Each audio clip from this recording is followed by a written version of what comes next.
नमस्कार, आपल्या सर्वांचं पुन्हा एकदा स्वागत। आपण पाहतोय की अहमदनगर शहरामध्ये एक मोठी दुर्दैवी घटना या ठिकाणी घडलेली आहे। एक सध्याच्या घडीची सर्वात मोठी बातमी आपण पाहतोय, उड्डाण पुलावरून एक आयशर गाडी या ठिकाणी कोसळलेली असून प्राथमिक माहिती अशी मिळते की त्या गाडीमध्ये दोन लोक होती, त्यामधील दोन्ही गंभीर जखमी झालेले आहेत। तर काय अधिक माहिती द्याल, येथील काही स्थानिक नागरिक आपल्या सोबत आहेत ज्यांनी त्या गाडी ज्यावेळेस पडली त्यावेळेस त्यांनी मदत कार्य या ठिकाणी केलेलं आहे। काय माहिती द्याल, काय नाव आहे तुमचं आणि ज्यावेळेस ही घटना घडली त्यावेळेस तुम्ही कुठे होता? माझं नाव शादाब शेख आहे। मी आरटीओ कार्यालयात एक कर्मचारी म्हणून काम करतो।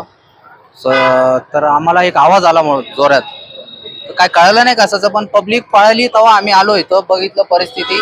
एक ड्रायव्हर होता, किन्नर होता, ते सांगता नाही येणार, एक जण बाहेर पडलेला होता, त्यांना उचलून आम्ही रिक्षात हॉस्पिटल श्रीदीप मध्ये पाठवलं।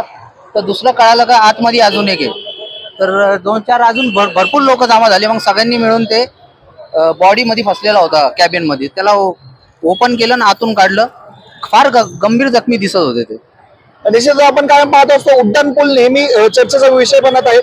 वेळोवेळी वेगवेगळ्या घटना या ठिकाणी घडताना आपल्याला दिसतात। ही मोठी घटना सध्या घडलेली आहे, आयशर या ठिकाणी पडून एक मोठी दुर्दैवी घटना या ठिकाणी घडलेली आहे। अजून काही जण आपल्या सोबत आहेत, ते देखील घटनास्थळी पोहोचलेले होते। तर काय नेमकं घडतंय, तुमचं नाव काय आणि कसं मदत कार्य तुम्ही केलेलं आहे? इथं शासकीय प्रायव्हेट हॉस्पिटलमध्ये रुग्णांना जे आहे ते प्रथम उपचारासाठी पाठवण्यात आलेलं आहे आणि दोन्ही गंभीर जखमी असल्याची माहिती सध्या मिळते। काय सांगाल? माझं नाव उदित विजय आल्लाटे। तर आम्ही इथं आरटीओच्या ऑफिस समोर बसलो होतो रिक्षामध्ये। तर आवाज आल्यानंतर आम्ही इकडे धावत आलो। धावत आल्यानंतर आम्ही पाहिलं की एक कोण होतं ते त्यांना बाहेर काढत होते। त्यानंतर अजून एक आतमध्ये फसलं होतं, तर ते वरचं बॉडी निघत नव्हती, म्हणून आम्ही सगळ्यांनी ओढून ते दुसरा जो होता त्यांना बाहेर काढलं। तर बाहेर काढलं, मग त्यांना दुसऱ्या रिक्षामध्ये नेलं।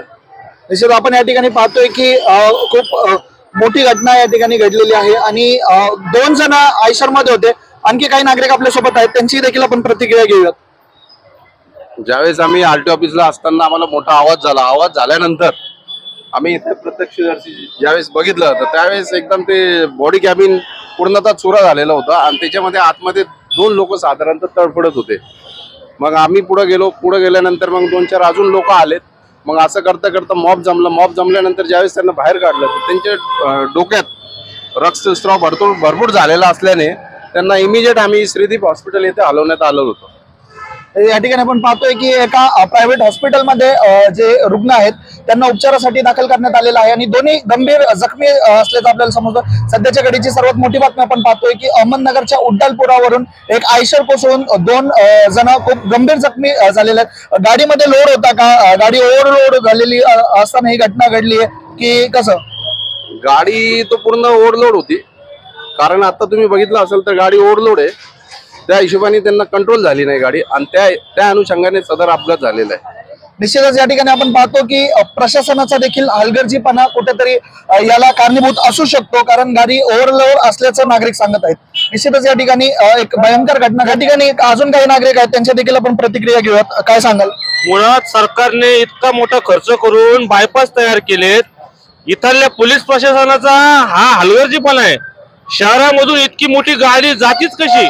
तुम्ही बायपासने औरंगाबाद पासिंग गाडी आहे, म्हणजे औरंगाबाद वरून आली आहे, संभाजीनगर वरून ती गाडी शहरामध्ये, तिला मुळात एंट्री दिली कस काय ट्रॅफिक पोलिसांनी? हा सर्वात मोठा मुद्दा आहे।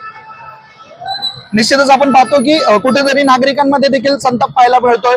प्रशासनाचा देखील हलगर्जीपणा, जे गाड्या बायपासनी जायला पाहिजेत परंतु त्या शहरातून जातात कशा, याच्यामध्ये प्रशासनाचा कुठेतरी हलगर्जीपणा पाहायला मिळतो। तसेच गाडी ओव्हरलोड असल्याचं देखील आपल्याला समजतोय आणि दोन्ही जे आहे चालक आणि त्याच्यासोबत असणारा एक जण दोन्ही गंभीर जखमी असल्याचं आपल्याला समजतंय।